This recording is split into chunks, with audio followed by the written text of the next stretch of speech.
इस नाटक में कई सारी नवीन उद्भावनाएं की हैं। उसमें से एक ये है कि आखिर गांधारी ने आँख क्यों मूंदा, और इसके लिए फिर गांधारी और धृतराष्ट्र के संबंधों का कुछ देखा है मैंने। भीष्म गांधारी जो संवाद है उसका एक नई उद्भावना है उसमें, इस नाटक में। और एक है हिस्सा जहाँ पर मैंने, जब कृष्ण से गांधारी बात करती हैं, आप सब लोगों को अंधा युग खूब याद आएगा, लेकिन थोड़ा सा अलग है, देखिएगा।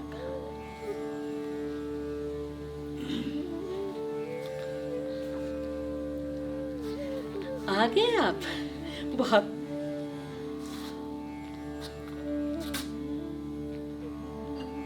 उस दिन के गए आज लौट रहे हैं, एक बार भी आपको मेरी याद ना आई?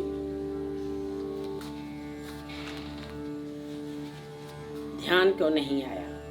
किंतु तुमसे दूर गए बिना मन को कैसे समझाता।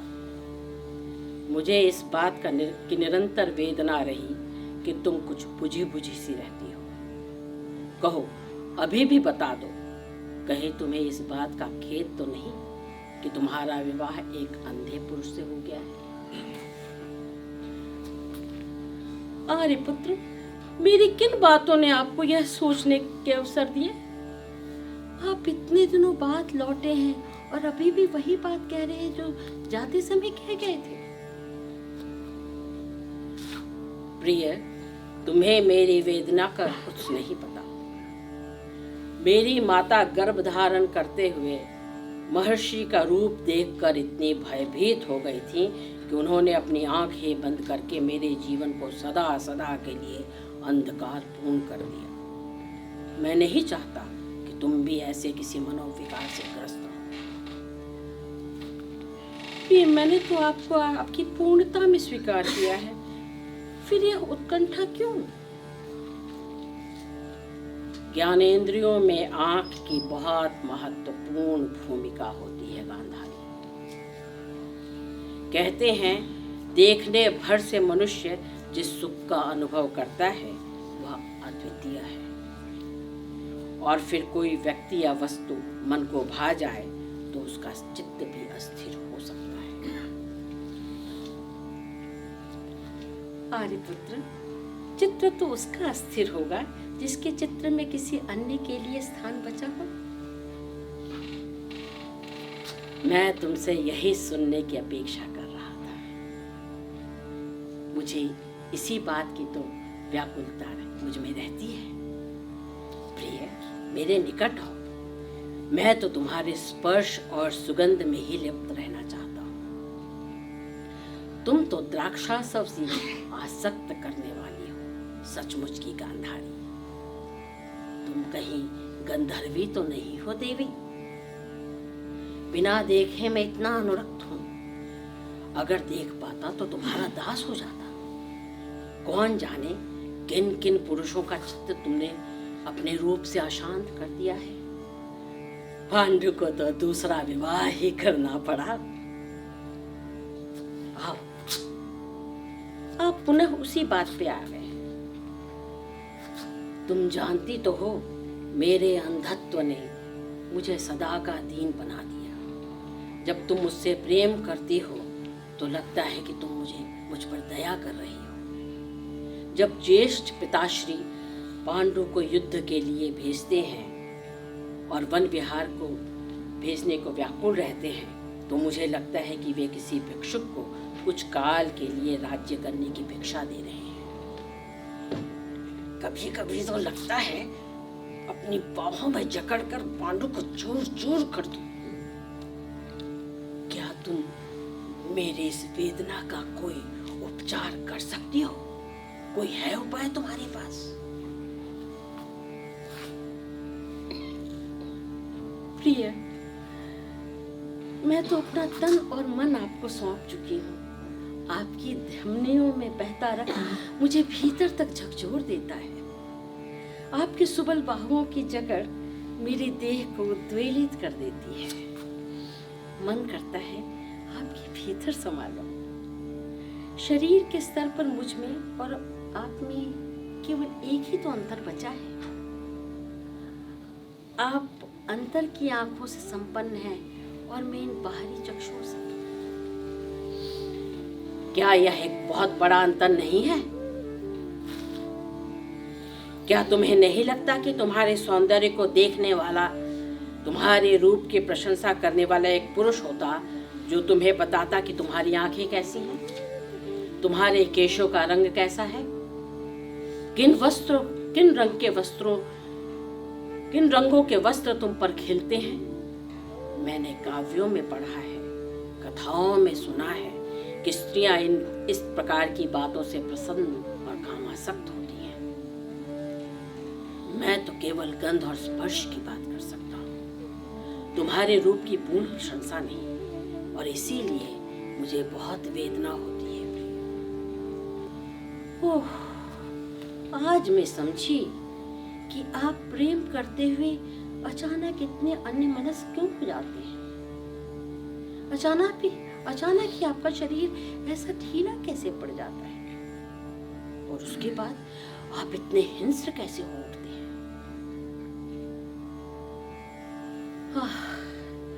अपने इन्हीं आंखों के कारण मैं आपके मन में पूरी तरह नहीं समा पा रही। यही तो बाधा बन रहे हैं ना। लीजिए, इसी पल में इस देव के किए इस भेद को मिटा देती हूँ। क्या कर रही हो गांधारी?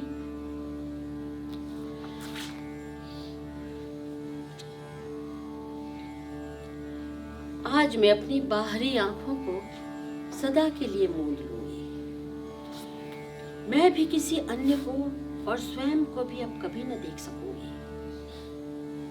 आपकी छाया में रहूंगी और आपकी ही अनुगामिनी बनूंगी। यह कहते हुए वो अपनी चुनरी से अपनी आंखों को बांध लेती है।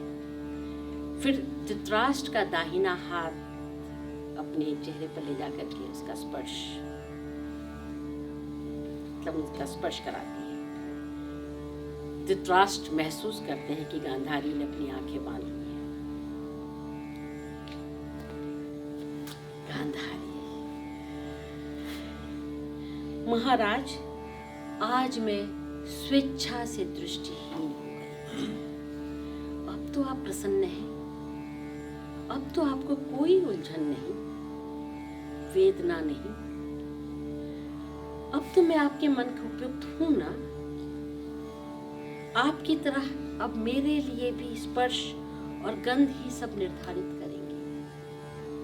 मेरे लिए भी सब और अंधेरा है।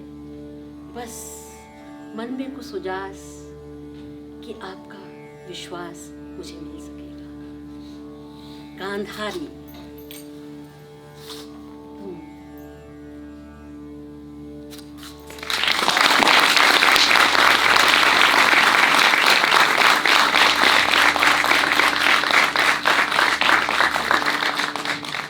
यह दूसरा दृश्य है कृष्ण गांधारी संवाद।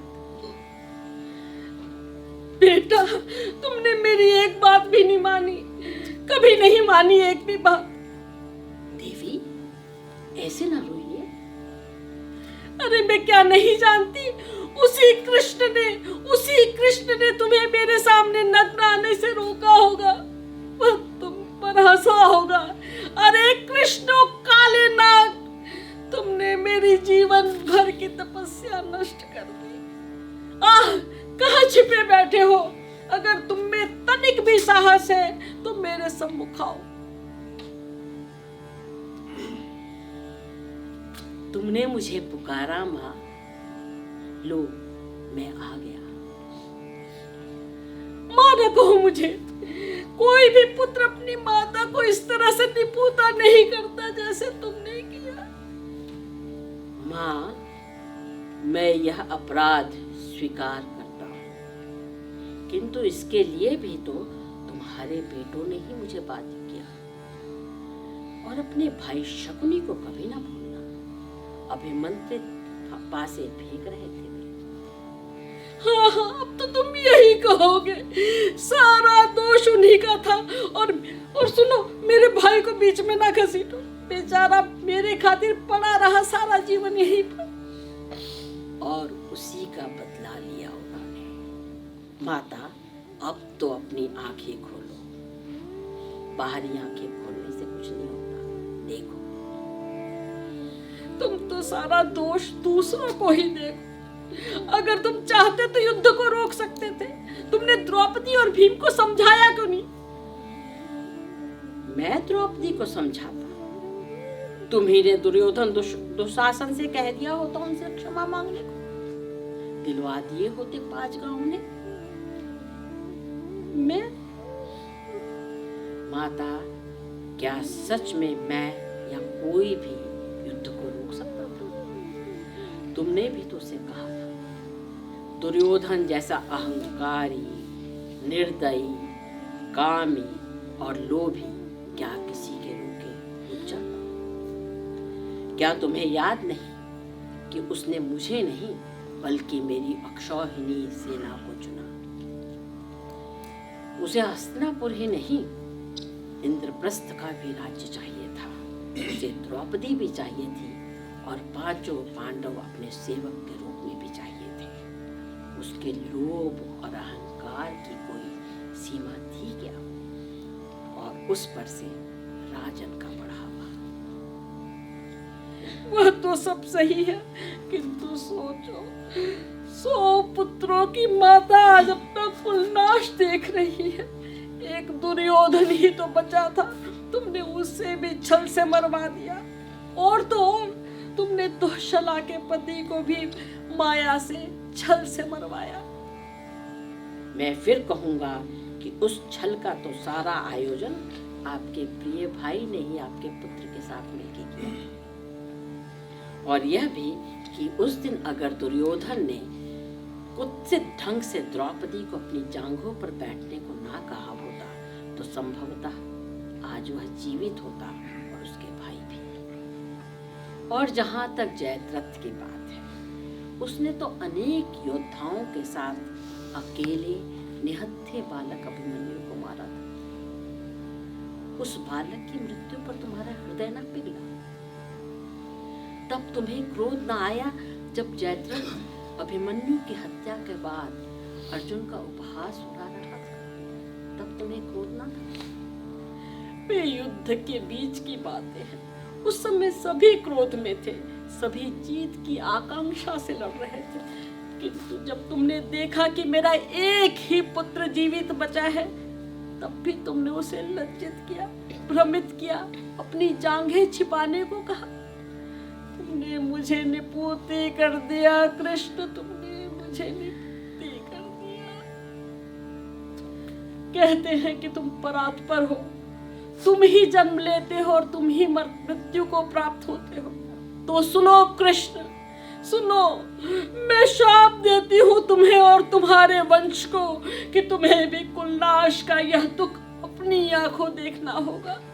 अपने ही हाथों से अपने बंधु बांधवों की अर्थियां उठानी होंगी। अरे कृष्ण, सुनो, तुम सुन ले यह संसार भी कि जैसे आज मैं रो रही हूँ अपने जायों के लिए, वैसे ही तुम्हारी कुल की स्त्रियां भी रोएंगी। जैसे मेरा कुलनाश हुआ उसी तरह से तुम्हारा भी कुलनाश होगा। और वह भी अपनों के द्वारा। जैसे ये भाई भाई लड़ मरे, वैसे ही तुम्हारे कुल में भी लोग आपस में लड़ मरेंगे। और मेरे लिए क्या आदेश है माता? तुम अपने बारे में पूछते हो इस निपुती से? तुम तो वहां मरोगे जहां तुम्हें कोई न जानता होगा। तुम ना तो देवता की तरह प्रयाण करोगे और ना मनुष्य की तरह मरोगे। तुम पशु की तरह बींध दिए जाओगे। तड़प तड़प के अज्ञात मौत मरोगे, बन के किसी अंधेरे सीले कोने में रोते कलपते। एक माँ का अभिशाप है। सुन लो कृष्ण, सुन लो, एक माँ का अभिशाप है।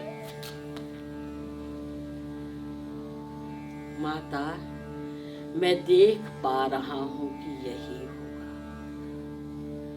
जहां कहीं भी अहंकार बढ़ेगा, क्रूरता बढ़ेगी, उसका विनाश होकर ही रहेगा। और फिर मेरा कुल जिसे इस बात का अभिमान है कि उन्हें नर या देवता कोई नहीं हरा सकता, कोई नहीं मार सकता। उनके अहंकार की कोई सीमा होगी मां। अपने विनाशक वे स्वयं होंगे। यही सच है, तुमने सच कहा है। ऐसा ही होगा, ऐसा ही होगा। कृष्ण, अब बस एक बात कहूंगा। कहो पुत्र। माता, क्या शाप देने से पहले तुमने यह नहीं सोचा कि मेरे वंश के नाश का दुख भी स्त्रियां ही सहेंगी? वे यहाँ कुरुक्षेत्र में भी रो रही हैं, वे ही द्वारका में भी रोएंगी। यह मैंने क्या किया? मेरा शाप तो अंततः हम स्त्रियों पर ही पड़ेगा। युद्ध के बाद तो रोने के लिए हम ही अभिशप्त हैं। यह मैंने क्या किया कृष्ण?